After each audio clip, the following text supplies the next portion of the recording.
Hola Eduardo, buen día, bienvenido. Buenos días, muchas gracias por la invitación. Buen día, bienvenido y felicitaciones. Bueno, gracias, muy amable. ¿Cómo estuvo esa ceremonia? Estuvo muy intensa, fue larga. Empezó mucho más larga que la de senadores, ¿no? Claro. Porque vi. No solo porque son más, sino porque como había que fundamentar el voto al presidente y todo eso. Claro, es decir, el fundamento es voluntario. Incluso hay gente que dice, debería fundar uno por bancada, así se hace. Pero es un día importante y además tiene mucho simbolismo. Yo creo... Vos te sacaste un gusto, ya lo vi también. Ya me saqué un gusto de leer a Pericles. Después un diputado, colega del Partido Colorado, un valioso diputado, me dijo, en esta sala nunca se citó a Pericles. No, cité el discurso. ¿Quién te dijo eso? Ope Pasqué, que es un diputado muy valioso por su formación. Sin duda. Y en las honras fúnebres de la guerra de Atenas contra Esparta, en el primer año, Pericles hace un discurso que lo improvisa.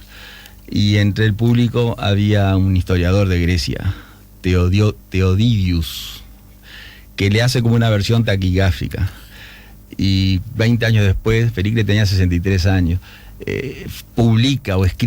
escribe el discurso. Y en un fragmento del discurso, que es largo, da una definición de la democracia casi perfecta, en el año 431 a.C.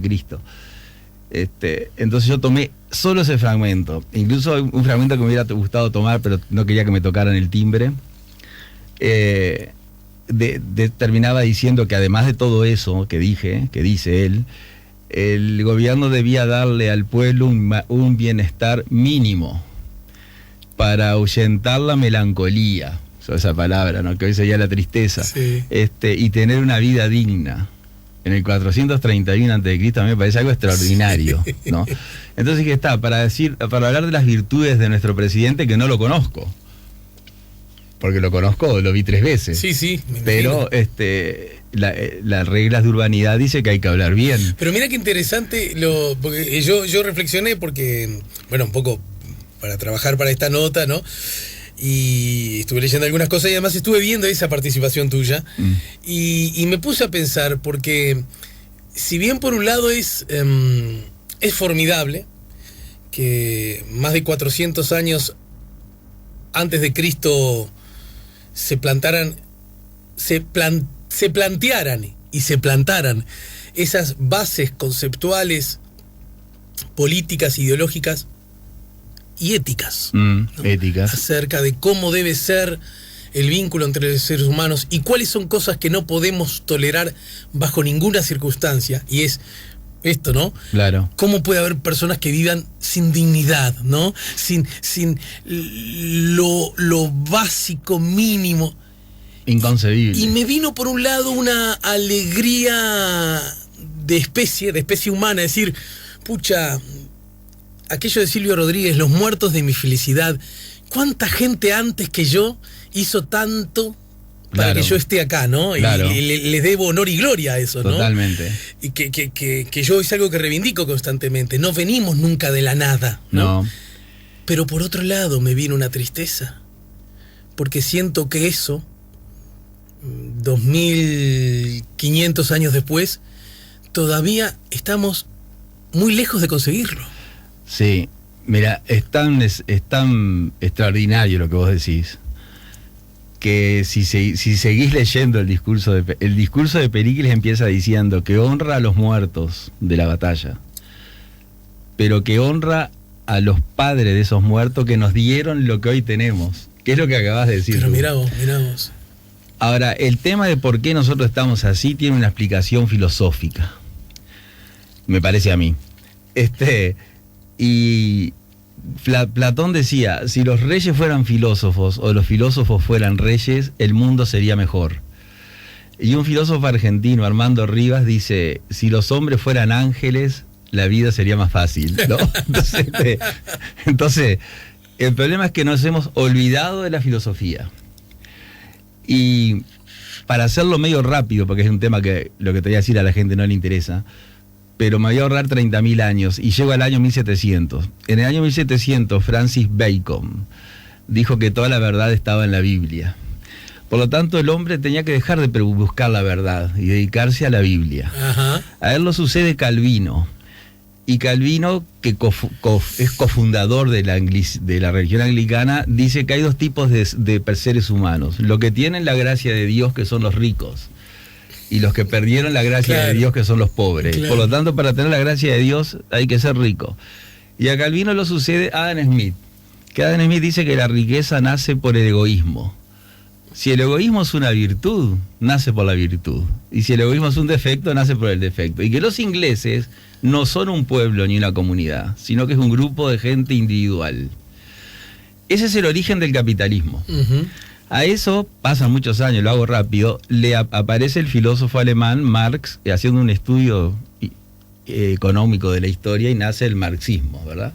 Y atrás del marxismo, el comunismo como ideología de gobierno. Ahí se enfrentan las dos grandes ideologías, el capitalismo en su desarrollo y el comunismo o el socialismo. Y esa guerra aparentemente la gana el capitalismo, que es lo actual. Sí. Y el capitalismo en los últimos... en esa guerra, eso fue tremendo, porque esa guerra, como dijo Juan Pablo II, el siglo XX pasará a la historia como el siglo en que Europa asesinó más gente. Pero ahora el capitalismo cayó en la desmesura.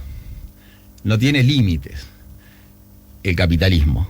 Y esa desmesura lleva a que el ser humano se transforme en un hombre, en el Homo videns, que decía el filósofo Sartori, o Marcus Huber, que fue el filósofo americano que inspiró el mayo del 69 en París, el hombre, Eros y civilización, escribió un libro él. El hombre tecnológico. Entonces hoy tenemos una sociedad tecnológica y económica. Y el hombre ha perdido sentido de trascendencia, me parece a mí, ¿no? Ajá. Entonces ese perdido de trascendencia lleva a la indiferencia. Y la indiferencia lleva a que hoy, gracias a la tecnología donde todo sobra, porque hoy sobra todo, la desmesura del capitalismo mantenga a la gente en la pobreza, lo que es indigno. O sea que es un tema filosófico en última instancia. La Constitución dice que la gente debe recibir un salario digno. Ahora, ¿qué es lo digno? Eso es una discusión también. Uh-huh. Es 10, 20, 30, bueno, no sé. Pero yo lo que digo es que nosotros tendríamos que volver a los filósofos, que son los que nos dieron la enseñanza, y son los que ya no se preguntan si el hombre existe, eso ya está comprobado, sino se preguntan esos temas sociales.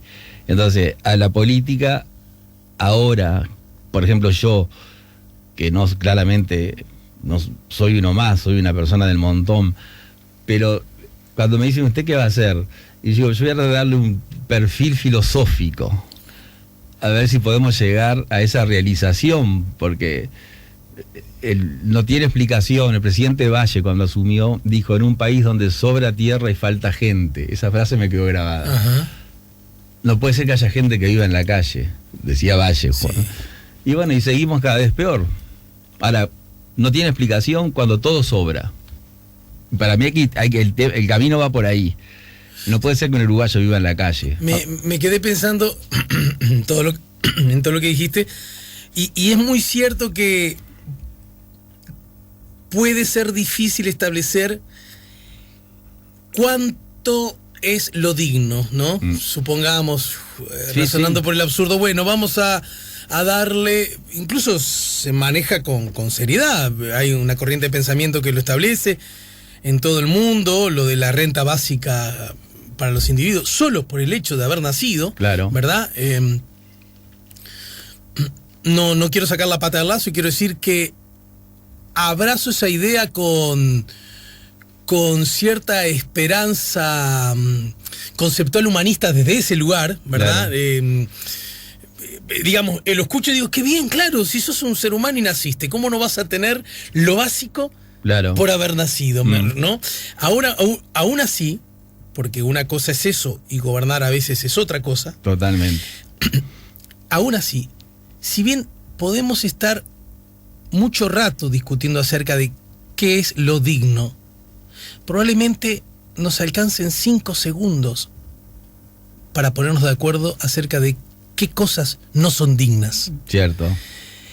Y si arrancáramos por ahí, a lo mejor podríamos llegar mucho más rápido de lo que pensamos a grandes y sólidos consensos. Sí, yo estoy seguro. Yo pienso igual que tú. Hay cosas que no se deben permitir y se acabó. No me importa qué pensás de ANCAP, no me importa qué pensás, ¿se entiende? Sí, sí. De Maduro, no me importa, ¿entendés?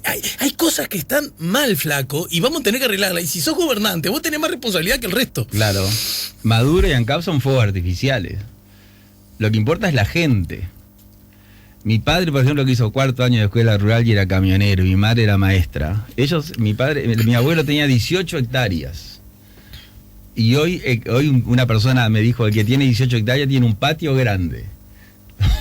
Porque, ¿no? Entonces, lo que tú decís es muy cierto. La dignidad de la persona. Entonces nosotros nos hemos olvidado. Y además, los medios de comunicación, sobre todo la televisión, muestra una imagen que la gente quiere. Y yo soy en el grupo, no estoy hablando en tercera persona. Quiere ser eso que la televisión te muestra. Uh-huh. Y la gente para mí está aplastada por la ciudad. Yo tengo un chip en el teléfono, otro en el pasaporte, otro en la cédula. Cuando salgo a la calle hay una cámara que me tome, cuando cruzo la calle me toma otra cámara. Y si paro en la esquina pasa un auto con una cámara y me filma si pagué el ticket. Y entro acá y me piden... Estamos, en una sociedad vigilada como un gran hermano. Y el humo, la contaminación, las bocinas. El otro día fui para Paysandú y vino mi cuñado de Paysandú y me dice, ¿qué cantidad de conocidos que tenés acá? Y le digo, porque en Paysandú el que te toca bocinas para saludarte. Y acá es permanente, un segundo en la luz roja ya es un bocinazo, ¿no? El otro día fui a Paysandú porque mi hija estaba... Déjame hacer un paréntesis Sí. sobre esto que decís, porque yo tuve la suerte de ir a Nueva York 3 veces y amé Manhattan, Sí. amé Nueva York. Y ahí hay más autos que acá, ¿verdad? Sí. Y hay más gente yendo y viniendo, Sí, ¿no? claro. Y hay más, y hay más, y hay más, y hay 17 más de millones todo eso de lo que todo. vos decís. Bueno, ¿sabés que se escuchan menos bocinas en Nueva York que acá? Claro, te creo. Porque a veces creemos que estos son males necesarios de vivir en grandes ciudades. Y yo digo que no necesariamente. No es así. No, te entiendo perfectamente. Bueno, te bárbaro. Y lo que te digo es que... ¿Cuánta gente conocida te decía tu Claro, cuñado? no, y el tema de para no entrar en esa anécdota, que es un tema menor, el tema de la dignidad del ser humano, ¿viste? Y yo sostengo, seguramente estoy equivocado, que en el Uruguay lo que sobra es dinero. Y yo no voy a hablar en contra del Frente Amplio ni nada, pero toca hablar del gobierno que pasó. Sí. Que no es contra el Frente Amplio porque en las empresas públicas había gente de todos los partidos. Pero yo solamente pienso que ANCAP perdió 1.000 millones, dicen, ¿no? Dicen que perdió 900 millones el déficit de He ANCAP. escuchado un poco menos, pero bueno. Ponele 800, ponele 700, no sé. Y que el Ministerio de Economía lo capitalizó en otro tanto porque estaba técnicamente en quiebra. Sí. O sea que ahí, si fueran 700, ahí ya estamos en 1.400. Entre lo que perdió y se capitalizó. Dicen que la regasificadora, que fue un negocio pésimo, quedaron 300 millones tirados en la bahía. Y el Antel Arena, que es una vergüenza para el Uruguay, estás en 2.000 millones. Entonces, si esos 2.000 millones que se fueron en un edificio y en 2 fracasos, proyectos económicos, en 3 años, el dinero estaba. O sea, de algún lado salió. Sí, sí. No sé si es deuda externa, no sé, eso lo sabré mañana. Ahora, vos te imaginás si nosotros en lugar del Antel Arena, que la Constitución lo prohíbe, que el Tribunal de Cuentas lo observó, que el directorio de Antel lo hizo violando todas las disposiciones habidas y por haber, y que el Ejecutivo fue cómplice, como son cómplices todos los poderes ejecutivos de este país, desde el retorno a la democracia. Y va a ser este que viene, pero por lo menos nosotros se lo vamos a señalar. Ahí tenés 2.000 millones. Cómplices todos los ejecutivos, ¿a propósito de qué temas? Cómplices. Porque no asuntos? controlan. Primero, acá lo que tiene que hacer, a mí un político muy importante, que no lo voy a nombrar, me dijo: lo que tú decís es cierto, pero a nosotros no nos sirve. Eso para mí es una frase bíblica de lo que es la política. Lo que tú decís es cierto, pero a nosotros no nos sirve. La Constitución dice que el Poder Ejecutivo puede observar los actos de los entes autónomos y los servicios descentralizados. Y si el directorio no lo reencausa, puede destituir a sus directores. Bueno, sí, claro. Entonces, cuando están ahí porque el Poder Ejecutivo lo decidió. Exactamente. Pero además, no solamente lo decidió, sino que le permite reorientar las decisiones. Porque nos habla mucho del fiscal Díaz, ¿no? Que el poder del fiscal Díaz, que el doctor Díaz es de la fiscalía famosa. Uh-huh. El fiscal Díaz está a la cabeza de una persona jurídica que la gente dice que es un servicio descentralizado. Y que yo voy más lejos, yo digo que es una persona jurídica inexistente. Ya no es ni siquiera un servicio descentralizado, pero es un tema técnico que no voy a aburrir a la audiencia con el argumento. Pero partamos de la base de que es un servicio descentralizado. Entonces el gobierno actual olfateo cierta preocupación en la conducta del fiscal Díaz y están buscando la solución. Dice: hacemos un triunvirato, nombramos 2 directores, bueno, eso es más inconstitucional de lo que hay. Lo que tiene que hacer el Poder Ejecutivo es leer la Constitución, cosa que la gente no hace, claramente. Y si la hace, no la aplica. Y la Constitución le dice al Poder Ejecutivo que él, como jerarca de un servicio centralizado, puede observar los actos de los directores. Y Díaz es el director de un servicio descentralizado. Entonces, si bien el Ejecutivo no puede observar los actos de los directores en un dictamen penal, o sea, si es una rapiña o un hurto, uh-huh, le puede observar todo lo otro. La reestructura, los traslados de fiscales, elegir los fiscales a dedo. ¿Y eso en algún punto no atentaría con la separación de poderes? Mirá que tengo claro que la Fiscalía no forma parte del Poder Judicial, pero sí forma parte del sistema judicial de algún modo. Totalmente. ¿No? Entonces, ¿no sería como pisar una baldosa floja de interpretaciones equívocas y confusas? No, para mí no le afecta porque digamos que la Fiscalía, es un tema un poco aburrido para explicar, pero la Fiscalía era un órgano desconcentrado del Poder Ejecutivo que funcionaba dentro del Ministerio de Educación y Cultura. Así es. ¿No? Ahora, hay una oficina dentro del Ministerio de Educación y Cultura que es el nexo con la organización, con la estructura actual. Las personas jurídicas, las empresas públicas se comunican por el Ejecutivo mediante un camino, digamos, o una oficina, un camino como Alejandro. Uh-huh. Entonces, dentro del Ministerio de Educación y Cultura hay una dependencia que es donde la Fiscalía General se dirige para llegar a la presidencia. O sea, no tiene una línea directa. Esa persona que está ahí, en este periodo no ha ejercido el cargo con responsabilidad, porque la ley le dice que él debe controlar no la parte jurídica, sino la parte administrativa, que es de lo que se le acusa a la Fiscalía. Te pongo el ejemplo de la Fiscalía para la Fiscalía, pero te podría decir de Antel, por ejemplo, la pérdida de ANCAP, vamos a suponer. Dice, no, porque Sendic, bueno, todo el mundo lo culpa a Sendic.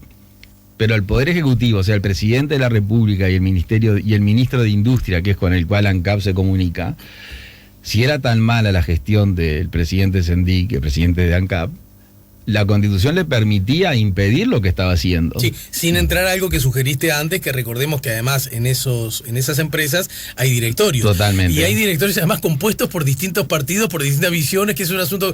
Yo a veces me he preguntado, lo que pasa es que decirlo en este contexto puede quedar como que uno sale a la defensa de lo indefendible. Hay veces que los colectivos necesitan los, entre comillas, Sendic. Sí. Porque si nos lo sacamos de encima... Claro. todos quedamos contentos, ¿verdad? Sí. Unos diciendo, uno de los nuestros que hizo mal las cosas. Y los otros diciendo, nosotros nunca tuvimos nada que ver con eso. Es cierto. Y la fiesta continúa, ¿verdad? La fiesta continúa. Son los famosos chivos expiatorios, Los ¿no? chivos expiatorios. Pero la continúa. No digo que sea el caso de punta a punta, pero ocurre mucho en los colectivos y bueno, y en la política ni hablar, ¿no? Nos sacamos esto de encima y pasa a ser el... A los Peirano le pasó, yo no tengo ninguna simpatía con el rol histórico que ha jugado esa familia, no como familia en sí, por claro, supuesto, sí. sino como perpetradores de delitos, para mi gusto, muy graves que han ocasionado mucho daño a muchísimos ciudadanos, mucho más daños que una rapiña de la que ocupa tanto interés en un informativo central. Totalmente. Acabo de decir lo que acabo de decir, ¿verdad? Sin embargo, también digo que en un momento ellos fueron víctimas la sociedad los colocó en el famoso lugar del chivo expiatorio y entonces todo lo malo que ocurría en el universo era por culpa de los Peirano. Sí. Y yo tampoco aceptaba eso porque entendía que era injusto. Claro. Y además que nos hacía daño no solo a esta familia, a ese apellido, a esas personas, sino también a nosotros porque nunca empezamos a visualizar el verdadero problema de las cosas, ¿no? Claro. Bueno, yo coincido 100% y de repente lo que digo es una exageración. Pero como Francis Bacon dijo, y es la opinión de él, no la mía, la verdad está en la Biblia. Yo pero digo, un poco tuya debe ser, porque ya va 2 veces que lo citas. No lo cito porque para mí fue el iniciador del capitalismo. Ajá. No, yo no creo que la verdad esté en la Biblia. Ajá. No. Eso no lo sostengo. La Biblia es un libro... Ahí tengo que entrar a hablar de las religiones. Sí. Que todas transmiten valores. Pero es el puntapié inicial en el sentido de que si a mí me va bien económicamente es porque tengo la gracia de Dios, ¿verdad? Bueno, eso es claro. Es un tema tratando desde el punto de vista... Porque ¿qué pasa? Los sabios de antes, Newton, Kepler, Da Vinci, Miguel Ángel, es decir, fueran arquitectos, escultores, economistas, físicos, químicos. Esa gente del año 1500 en adelante, del Renacimiento, eran filósofos, teólogos y después químicos. Pero todos eran filósofos primero, y teólogos, claro. ¿entendés? Entonces tenían esa formación, eso te da formación, aunque vos no creas en Dios. Pues te hace estudiar las religiones. Claro. Incluso si uno va más atrás, no me quiero desviar, si el Homo sapiens tiene 35.000 años en el planeta, en realidad, como nosotros lo reconocemos a partir del origen de las religiones, que son los que hacen nacer las civilizaciones, porque antes no había. La civilización cristiana, el Islam, con Lao Tse y Confucio, la filosofía china, que es una especie de religión del año 500 a.C., el budismo en la India. Mahoma dicen que era un agricultor analfabeto que Alá le dictó el Corán y él se lo dictó a unos escribas. No sé, dice el mito eso, ¿no? Entonces nosotros tenemos civilizaciones. Ahora, antes de las civilizaciones, en la historia no registra nada. La primera civilización fue la egipcia, ¿no? Que se reconoce 5.000 años. Y de ahí entonces tú tenés el origen en los egipcios, los judíos, el budismo, la religión judía que está en la Torá, el budismo, la China que está en los libros de Lao Tse y Confucio, el Tao Te Ching de Lao Tse, una parte espiritual de los chinos y la parte material de los chinos, Confucio, que curiosamente fueron contemporáneos. Lao Tse era bibliotecario del imperio y Confucio era consejero del rey. Esas curiosidades de la historia, como que Cervantes y Shakespeare murieron el mismo día, el mismo año, ¿viste? La cosa rara, pero está. Entonces, con Jesús nace el cristianismo. No importa si Jesús es Dios o es hijo de Dios. Eso está vinculado a algo de Yang, con el que hablabas antes de empezar la nota, esas casualidades. Sí, bueno, tiene que ver con eso, ¿viste? Ver, ¿no? Sí, bueno. O sea, no importa si son hijos, no importa si son dioses. Dejemos de lado. Sí, es lo que menos importa en realidad. El tema es que esa gente fundó una civilización, porque le dio a miles de personas que andaban como sin rumbo, como dicen los olimareños, sin destino por el mundo, ¿no? En esa canción que cantan ellos, de los orientales, le dio algo que los unió, que fue una espiritualidad, que los hizo sentir algo en común. Es un tema filosófico que debes haber perdido todos los oyentes. Pero sin querer nos fuimos a esto. Entonces, esas son las civilizaciones que tienen 2.500 años, 3.000 años. Entonces, nosotros, para venir a lo que a la gente le interesa, como Bacon decía que por ahí empezó todo, la verdad está en la Biblia, cosa que yo no sostengo, simplemente lo cito como el origen del capitalismo.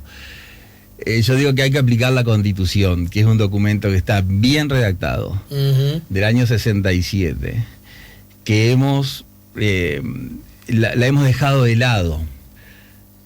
Te pongo un ejemplo sin entrar a hablar de la ley. ¿Me lo ponés luego de la pausa? Sí, cómo no. Y mirá que algo de UPM me vas a tener que decir. Sí, hablamos de UPM. Y también algo de... Que es un tema muy importante. Y también algunos otros temas que hay arriba de la mesa de carácter más político. Bueno, más real. Estoy con un político, ¿no? Sí. Eso, diputado, así que ahora... estamos con Eduardo Lust, estamos poniendo la mañana en camino. Estamos conversando con Eduardo Lust, el diputado de Cabildo Abierto. ¿En qué momento, Eduardo, vos dijiste, epa, ¿y si me tiro a la política? Bueno, a mí me invitaron en el mes 6 del año 2019. No hace un año. No hace un año, hace 7 meses, 8. A mí el general Manín Río me llamó un día sin conocerme si yo podía reunirme con él para hablar de UPM. Porque vos ya habías... Claro, yo había iniciado una campaña vía audios. Que venía de una anécdota familiar anterior, que es el caso de una hermana mía. Pues una de mis 3 hermanas es veterinaria, y un día mi hermana, la veterinaria, me dice, no me explicás así medio rápido lo que es el chip para los perros, me dice. Entonces, ella está en Paysandú. Entonces yo salí de clase, puse el teléfono en el volante y le hablé a mi hermana. Digo, mirá, le expliqué. Pasó como un mes o 2 y un día me llaman del diario El País y me dice, ¿usted grabó un chip, un audio explicando el chip de los perros? Le digo, sí. Dice, porque tiene miles de reproducciones. Me dice el periodista. ¿Y cómo llegó al ámbito público eso? Porque si se lo mandaste a tu hermana. Y mi hermana se lo mandó a otro colega. Que seguramente tenía la misma duda. Sí, y la Asociación de Veterinarios y esa otra. Pum. Entonces me dice el periodista del País algo muy curioso. Nosotros llegamos a esa grabación que está como viralizada y fuimos a la Facultad de Derecho y hicimos escuchar en la vedelía el audio. Y la vedel nos dijo, esa es Luz, por la voz. Pues claro, yo a mi hermana no le voy a decir, soy fulano. Hola, soy... Entonces yo ahí me pasó, salvando la distancia, lo que le pasó a Darío, a Rubén Darío, salvando la distancia. A ver. Rubén Darío tuvo 6 hijos. Y un hijo... ¿Estás hablando del poeta nicaragüense? El príncipe de las letras americanas, como le dicen en España. Rubén Darío, el segundo hijo, se le muere de tuberculosis. Con 1 año y medio de edad, 1902. Entonces él le hace un poema, que es tremendo. Y en el poema le pide perdón por haberle dado vida y haberlo traído a la vida a sufrir. Y en una parte del poema Darío le dice, una vida que yo hubiera querido de azul y rosas frescas. Y termina el poema diciendo... que esa muerte no es en vano, porque le despertó a él la veta de poesía que la tenía oculta. Entonces él dice, tú serás la crisálida de mi alma entristecida, y te he de ver el medio del triunfo que mereces, despertando la psiquis de mi alma abolida. La cosa que es impresionante. Solo Darío. Entonces, yo no soy Rubén Darío. Me hubiera gustado serlo, ¿no? Pero ¿qué? Bueno, o un poquito menos, ¿no? No, pero ¿qué es lo que me une a Darío? Que él en la muerte del hijo, que es algo tremendo, descubrió el valor de la poesía. Claro. Como tú de pronto descubriste el valor del periodismo en un hecho casual. Y yo descubrí el valor del audio. Entonces, cuando sale el contrato de UPM, yo digo, mañana voy a ver a todo el pueblo en armas. Y cuando veo que el pueblo sigue su vida rutinaria y que los políticos tampoco se levantan en armas, y que los blancos que nacieron en las cuchillas estaban en el llano, Sí. dije, voy a hacer un audio como el del chip. A ver qué pasa. Sí. Y bueno, y cuando quise acordar, la gente me reclamaba los audios. Y entonces pará, porque estabas en el Entonces puesto, Manini, te llama ¿qué hace? Manini. Me llama Manini. No le conocías tú. No lo conocía, no. Me dice si lo podía ver un día en un escritorio, en el escritorio de él. Y bueno, fui, nos reunimos y le hablé, digo, mira, hasta las 10 tengo tiempo porque tengo clase. Fui a las 8. Y bueno, y ahí hablamos. Después hablamos 2 o 3 veces sobre temas de UPM, y ahí se acercó gente del partido Cabildo Abierto a invitarme a entrar en la política. Y a mí me han invitado muchas veces a entrar en política. Del Partido Nacional, del Frente Amplio incluso. Vos sos un hombre históricamente, digamos, por decirlo así, la línea histórica como más allegada a los blancos, ¿no? Sí, Uh-huh. sí, yo histórica, mi padre, mi madre y yo toda militancia hice en el Partido Nacional. Bueno, naciste en Paysandú. Nací en Paysandú, exactamente. Entonces, incluso el Frente Amplio me invitó. Mira. Pero yo tengo una vez un decano me dijo, usted, como buen constitucional, no sé si fue un elogio o una crítica, no me animé a preguntarle. Dice, usted como buen constitucionalista es un hombre muy idealista. Todavía cree que Rousseau anda en los campos de París, ¿no? El hombre natural. Y es cierto. ¿Qué por qué? ¿Por el buen salvaje y todo eso? Todo eso, y porque yo sostengo que si uno aplica la Constitución uruguaya, muchas cosas se evitarían. Sí. Y otras cosas se harían que no se hacen. Entonces, cuando a mí me invitan a entrar en política, yo ideológicamente hay partidos a los cuales por su ideología no podría pertenecer. Entonces les decía elegantemente que no. Ajá. Pero a los partidos que sí podía pertenecer les decía que sí, pero les decía lo que yo pensaba. Entonces ahí me decían... No, es bueno lo que decís, pero no nos sirve. Exactamente. Ajá. Por ejemplo... Pero pará, Eduardo, pará. Porque vos me decís que, yo imagino, por uno más uno es 2, que de pronto alguna gente vinculada al Frente Amplio, y a vos hay algo de que por el vínculo que el Frente, o parte del Frente, imagino, ¿no? Han tenido acerca de la Carta Magna, que a vos te hace que es... imposible que tú estuvieras ahí. Exacto, voy bien. Exactamente. Cuando hablas del frente, ¿te referís a todo el frente por igual? ¿Algunos sectores en particular? ¿Algún hecho puntual? Y me refiero a que todos los partidos políticos, los blancos, los colorados del Frente Amplio, se han apartado de la Constitución. Pero entendés que el apartamiento del Frente Amplio ha sido más subrayado. Más subrayado, ajá, notoriamente. Y a propósito de eso, ¿no? Del apartamiento de la Constitución, nada en la historia es apartarse más de la Constitución que ejercer el gobierno de la República sin haber sido elegido para eso. Claro. ¿No es cierto? Exacto. Digamos, esa es como la cúspide. Eso ahí la Constitución no rige. Bueno, o sea, justamente. No es que no te apartás. Bueno, simplemente no te tengo en cuenta. No se aplica. Gobierno la nación solo en base, en el caso de nuestro pasado reciente, a las fuerzas que las armas tienen por sí mismas, ¿no? Con 19 actos institucionales que sustituyeron la Constitución. Exacto. Entonces, me resulta interesante, si querés, hasta contradictorio, sí, que vos tengas aprehensiones muy legítimas acerca del Frente Amplio desde esa perspectiva y no la tengas con Cabildo Abierto. O sea, Cabildo Abierto nunca gobernó, por lo tanto nunca se apartó de la Constitución. Claro. Sin embargo, tiene figuras, voceros, trazas históricas que de alguna manera, por decir lo menos en algún caso, relativizan, fragilizan o minimizan el horror constitucional que significó la dictadura. Claro. Y eso me parece todavía mucho más grave, siguiendo esta lógica que tú decís tener. Que está muy bien el razonamiento tuyo. El tema es así. El partido Cabildo Abierto se nutre de gente de todos los partidos. O sea, los 280.000 votos son blancos, colorados, independientes, frente amplistas. Y bueno, de todo el espectro político, sí, está bien, incluso si no según los datos de la Corte Electoral, un altísimo porcentaje de votos de Cabildo Abierto provino del voto histórico de Mujica. Según cuando nos informan dónde nos votó la gente. Uh-huh. Entonces, el Cabildo Abierto yo lo considero un partido nuevo, integrado por gente de todos los partidos, claramente fundado por un militar, que es el general Manini Río, que es la figura de Cabildo Abierto, porque yo diría que no hay otra figura que Manini Ríos en Cabildo Abierto, ¿no? Porque es decir, es un partido que la gente lo identifica con el general Manini Ríos. Y cuando ellos cuando ellos me invitan, faltando 10 días para que cierre, me invitaron antes y yo le dije que no, pero no dije no por un tema ideológico que no te lo voy a esquivar, lo voy a contestar ahora, sino porque yo estaba trabajando contra el tren.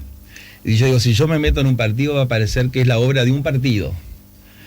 Y la gente que de pronto está contra el tren me identifica con un partido cualquiera sea, aunque sean los blancos, los colorados, el Frente Amplio, y eso le impide firmar los referendos. Entonces yo no quiero contaminar una acción que es apartidaria, que hay gente de todos los partidos.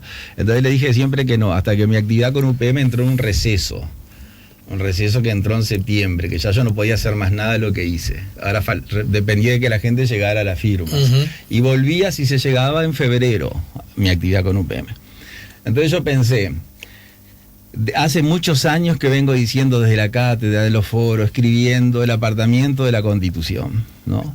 Entonces, esta gente, la gente de Cabildo me invitan los integrantes de una lista que había sacado 400 votos en las internas, o sea, una lista inexistente. Entonces yo digo, a mi edad, después de haber predicado tantos años en el desierto, la aplicación de la Constitución, de repente es una oportunidad que si yo mantengo mi perfil, digamos, de defensor absoluto del Estado de Derecho y de la Constitución, y ese perfil mío es aceptado y respetado, de pronto puedo probar la convivencia con el nuevo partido, integrado con gente de todos los partidos, defraudado de los partidos que venían. Entonces yo, cuando me reuní con esta gente, dije, mire, yo tengo algunas condiciones para integrarlo. Y puse algunas condiciones que quedaban en la conversación íntima, pero por ejemplo una era que yo... ¿Eso que con Manini o con otras personas? No, con las que me invitaron a mí. Yo, por ejemplo, hace muchos años que entiendo que la ley de caducidad es una mancha en el derecho uruguayo, y lo voy a seguir diciendo. Que la Constitución no se aplica. Una serie, desde que San Agustín se preguntó si la ley me obliga a hacer algo que la conciencia me impide, ¿qué debo hacer? En el año 1507.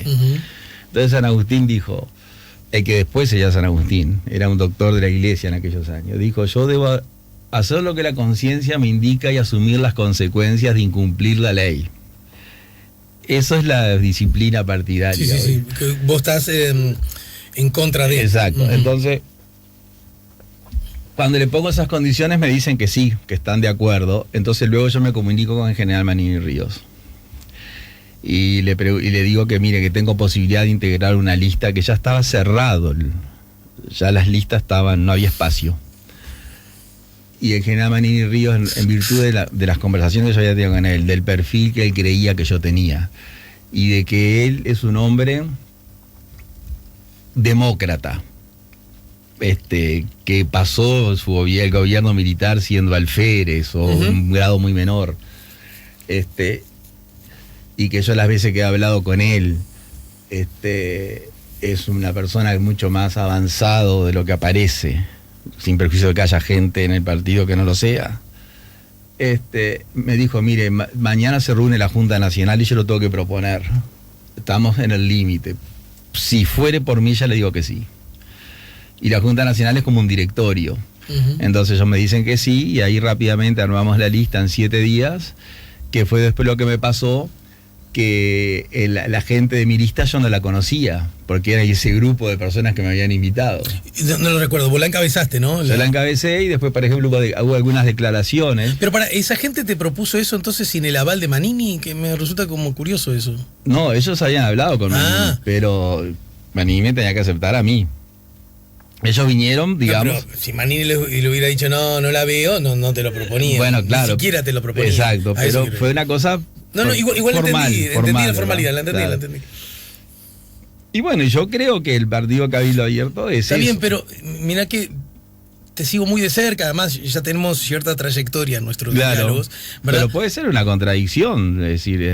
Rivera Elgue, que es además el viceministro de Defensa, va a serlo, ¿no? A partir de 15 días. Sí. no cualquier persona, no cualquier rol. Si las Fuerzas Armadas hubiesen actuado mal en dictadura, tendría que haber muchos más desaparecidos. Si hubiesen actuado mal.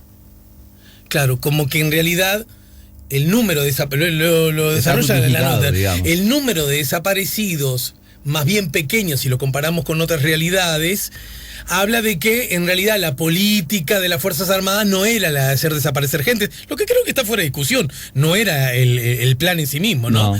Ahora, así le haya desaparecido un meñique a una persona. Sí. No es una declaración apropiada. Pero es compañero tuyo del partido que tú integrás. Es compañero mío. Que no tuviste problema en integrarlo y sí tenés problemas con el Frente Amplio porque dijiste que no sé qué. ¿Entendés lo que quiero decir? Sí, te entiendo. Pero sí. Es duro, es terrible esto para un hombre que ama y venera. Y esto salió un poco religioso de más, pero la Constitución como vos, ¿no? Claro. Sí, es terrible. Y bueno, si tú me preguntás qué opino de esa declaración, digo que no estoy en absoluto de acuerdo con ella. Como cuando me preguntaron qué opinaba de un diputado que habló de determinada forma del aborto. Sí. Y yo lo que dije fue lo que digo siempre. Cualquier ser humano lo que tiene que hacer es pensar y decir lo que piensa. Y luego el otro tiene que decir si coincide o no coincide con lo que piensa. Pero no obligarlo a pensar de una forma de unificar los pensamientos. Entonces, no, por supuesto. Por ejemplo, para hablar del Frente Amplio, en el Frente Amplio hay pero a uno no lo obligan a que esté con personas que opinan cosas muy distintas de lo que opina uno. Claro. Está bien, yo no haré nada para que tú cambies tu pensamiento. Bueno, pero contigo no voy a comer el asado, tengo derecho, ¿verdad? Exactamente. Ahora, ¿qué pasa? Los partidos... Pero tú estás comiendo asados con personas que no opinan como vos. Claro, sí, no, es exactamente así. Y eso es lo que pasa en los partidos políticos uruguayos todos. Porque todos los partidos son coaliciones. Es decir, la coalición multicolor. El Frente Amplio es la gran coalición. Porque son muchos partidos que conforman un lema. Ahora, dentro del Frente Amplio, por ejemplo, está el socialismo cristiano y el Partido Comunista, ¿no? Ahora, el Partido Comunista hoy está prohibido en Europa. Porque lo equiparan al nazismo. Entonces uno dice, ¿cómo pueden convivir? Bueno, conviven porque la estructura partidaria nuestra de otra manera no te permite participar si no es en ese formato. Entonces ahí tú tenés que plantearte lo siguiente. Bueno, yo soy tan principista que si la única manera de participar en política es en ese formato de estar compartiendo un lema con gente que piensa muy distinto, nunca voy a participar. Porque me lo impide la forma que hay que hacerlo. O sea, estar en esa situación que tú me estás describiendo, de esas declaraciones. Lo otro que puedes hacer es decir, bueno, yo, como la estructura es esa y no hay otra, porque sin partidos no hay política acá. O sea, ninguna persona puede presentar como un candidato individual, tiene que ser en un partido. Yo puedo ingresar a ese partido político y tratar de, con la estructura del partido político, si la gente me vota, porque yo dije, bueno, yo tengo una lista propia, no voy detrás de alguien.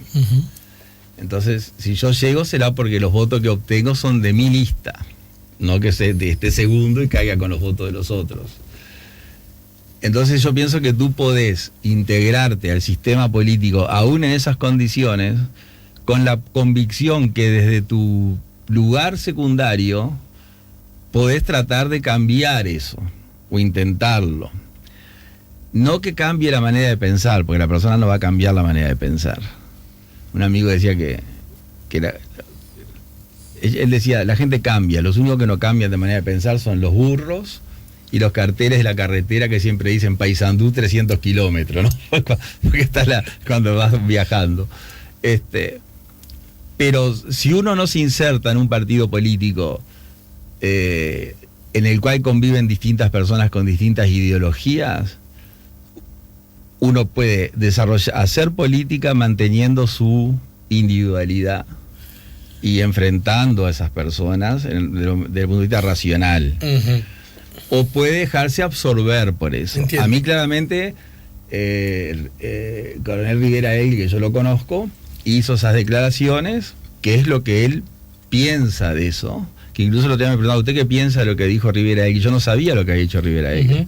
Incluso me estoy enterando ahora por ti, porque al final quedó en la nada la nota esa. En una nota a la diaria. Bueno, hace un tiempo, ¿qué opina de lo que dijo tal diputado? Entonces yo siempre digo lo mismo. Si es su opinión, que él defienda su opinión, yo no la comparto. Claramente no la comparto. Pero no puedo impedir que dé su opinión. Y la convivencia dentro del partido, que es un partido que tiene, ya tengo que las elecciones fueron en octubre, estamos en febrero, es decir, que ahora vamos a empezar realmente a convivir. Y bueno, yo pienso que la convivencia, para poder convivir, nosotros tenemos que tener una mira más general, más nacional, de temas así. Y bueno, si esas diferencias hacen que sea imposible la convivencia no podrá continuar. Te cambio de tema rapidito porque hay dos cosas de las que quiero hablar y tenemos... Porque mirá que hablamos de muchas cosas al final. Sí, sí.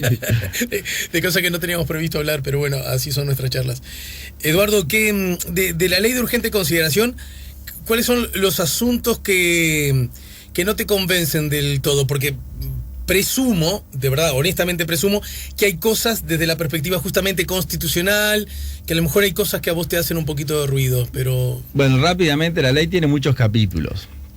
No, a propósito, ¿no son demasiados para hacer una ley de urgente consideración? Son demasiados, porque es decir, no hay ningún impedimento que tenga esa cantidad de artículos, pero la tradición uruguaya dice que las leyes de urgente consideración, como tienen un trámite tan abreviado de 45 días en una Cámara y 30 en otro y 15 para para unificar las diferencias, es conveniente que tengan pocos temas, porque así se pueden tratar en profundidad. O sea que una ley de urgente consideración de casi 500 artículos es una novedad.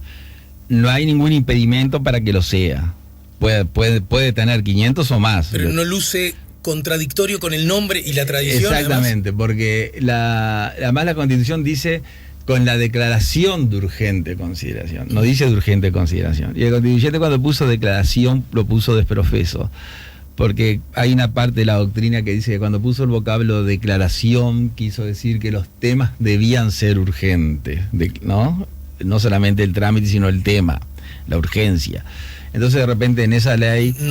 ese espíritu no parece coincidir con... Otra parte de la doctrina, por ejemplo, Casinelli Muñoz, que es un profesor muy importante para nosotros, dice que no, que es una herramienta que la Constitución le da al Ejecutivo, que el Ejecutivo la puede usar con cualquier medida. Y que si se ha usado poco o mucho antes, no hace al asunto, digamos. Es un tema de los ejecutivos anteriores. Casinelli ya falleció, o sea que de esta no tiene opinión, ¿no? Pero lo decía... Pero va en esa dirección, exactamente. Entiendo.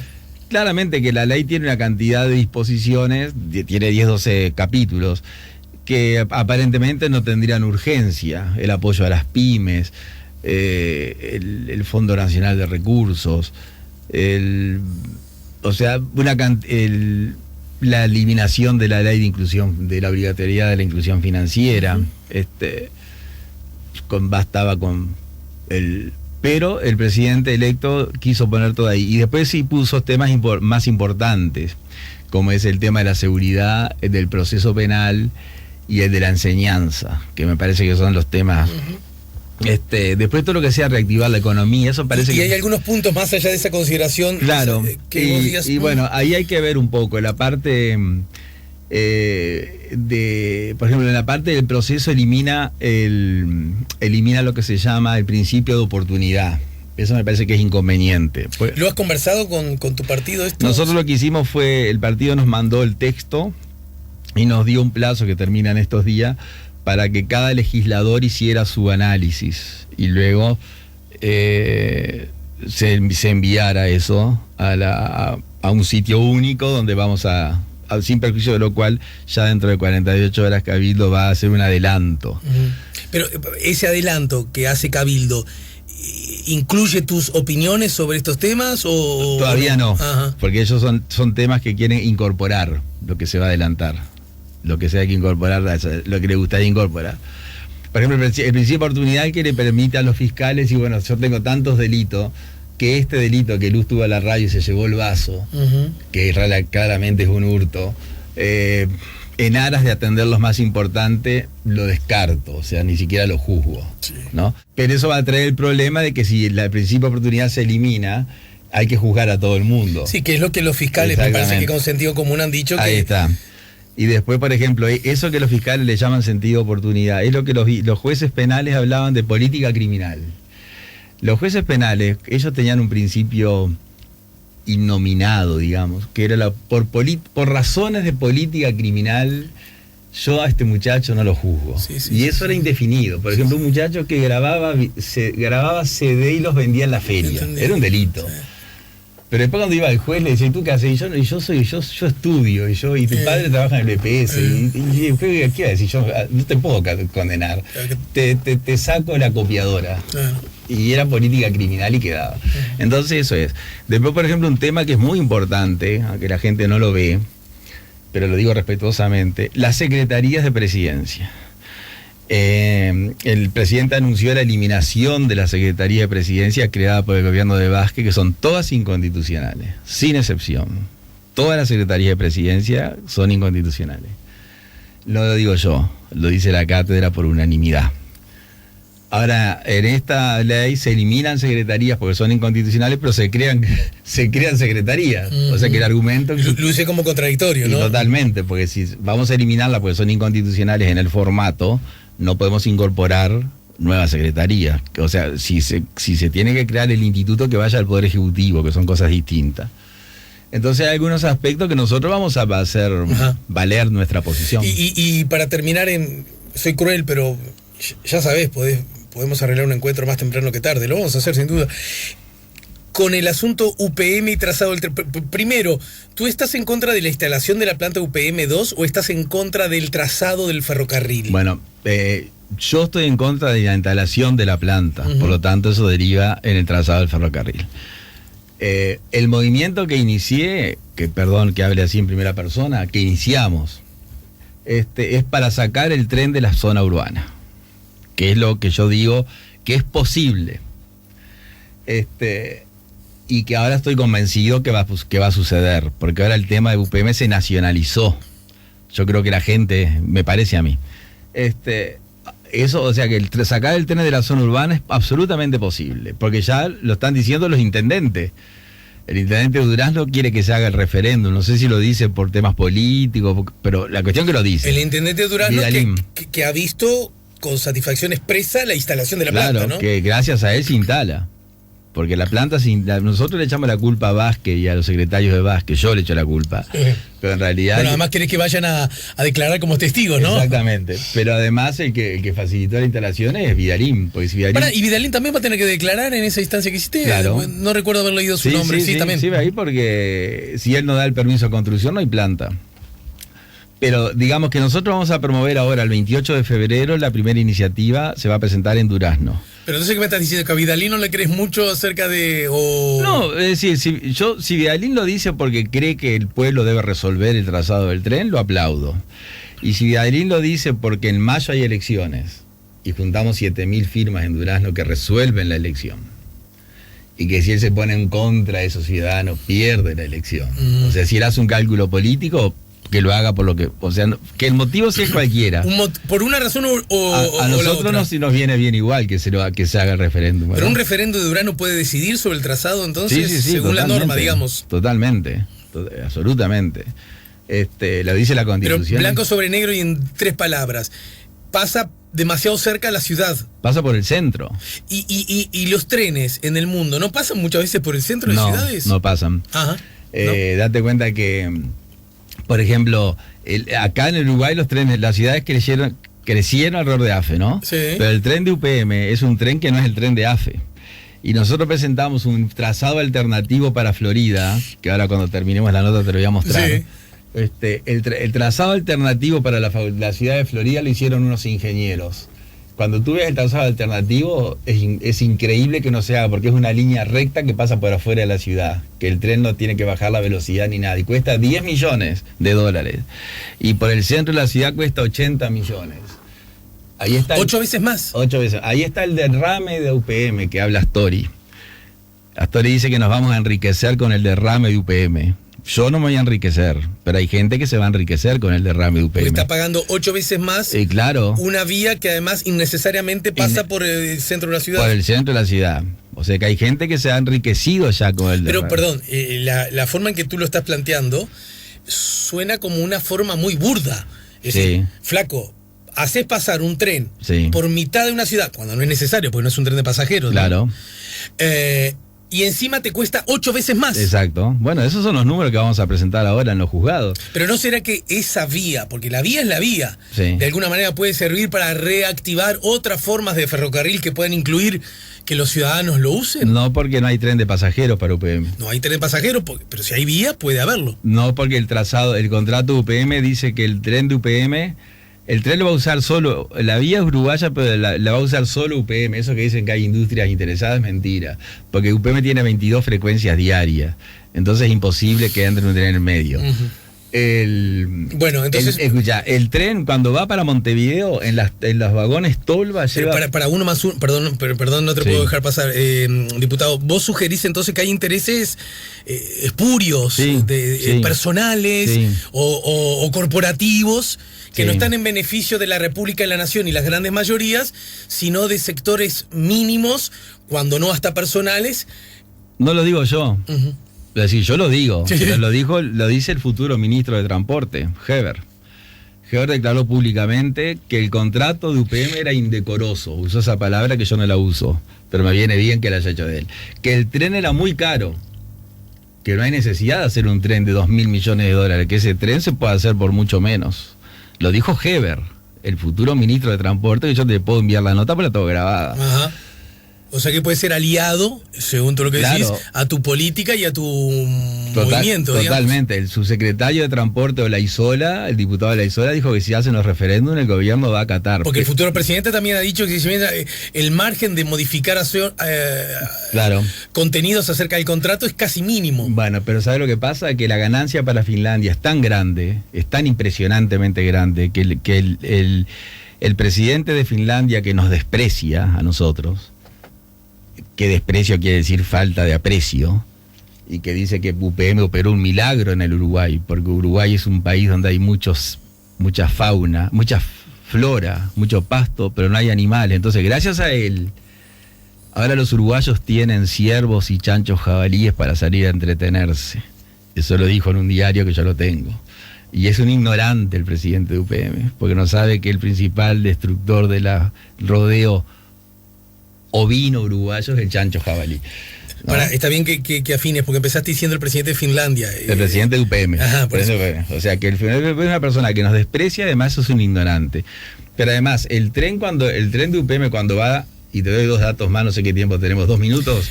1 minuto y medio. Bueno, 1 minuto y medio. El tren de UPM cuando va de Montevideo a Paso de los Toros lleva 7 frecuencias diarias con una formación de 22 vagones con 42.000 litros de ácido cada uno. En el año 2015 tú entras en internet y descarriló un tren de una papelera en Australia y la nube tóxica hizo evacuar una ciudad de 9.000 personas, más los muertos. Ahí me tomé la mitad del tiempo. Entonces pasan por ciudades en otros lados. En Australia, que es un trazado viejo del tren que pasa por el centro de la ciudad. Y 2 temas más y terminamos. Vinieron la radio y televisión de Finlandia, y te voy a dejar los teléfonos, mandó 2 periodistas finlandeses a seguir el proceso de UPM en Uruguay, porque le interesa. Y los periodistas finlandeses, que te voy a dar el contacto porque te puede servir a ti, hablan en perfecto español, nos dijeron que en Finlandia los trenes de UPM, de las UPM finlandesas, están prohibidas por el centro de la ciudad. No pasa ninguno por el centro de la ciudad. Que es más, que hay una sentencia que yo la tengo del 23 de diciembre del 2019 donde la Suprema Corte finlandesa prohibió la instalación de papeleras en Finlandia. Tengo la sentencia también de 90 páginas.